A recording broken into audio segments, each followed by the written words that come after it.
Good day, Sir Joshua. Good day, everyone. So, this is my understanding of our lesson.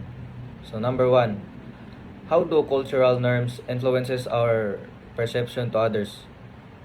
Cultural norms influences our perception to others by shaping how we interpret behaviors, values, communication styles, and social rules. These norms act like a filter. We tend to judge other based on what is considered normal or acceptable in our own culture. For example, in some culture, making an eye contact is sign of sign of confidence and respectful. In some other culture, having an eye contact is a sign of disrespectful and aggressive. So in short, norms shape our expectation and judgment.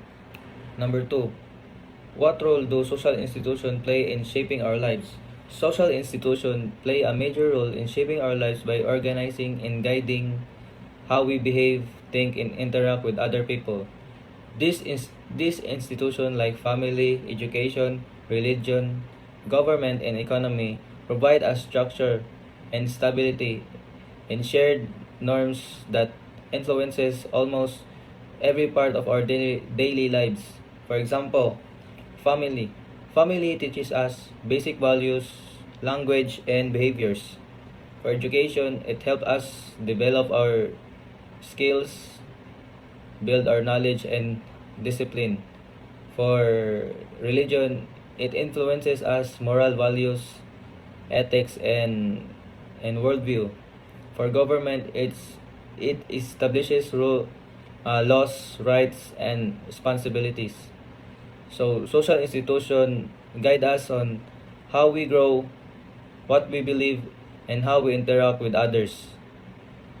Um, and it also teaches us on how to understand our place in our society. Number three, how can we engage in a constructive dialogue across cultural and societal differences? Mm. Engaging in a constructive dialogue across cultural and societal differences requires openness, respect, and a willingness to understand a different perspective from our own. It's about creating space where people feel heard, valued, and are safe to express themselves.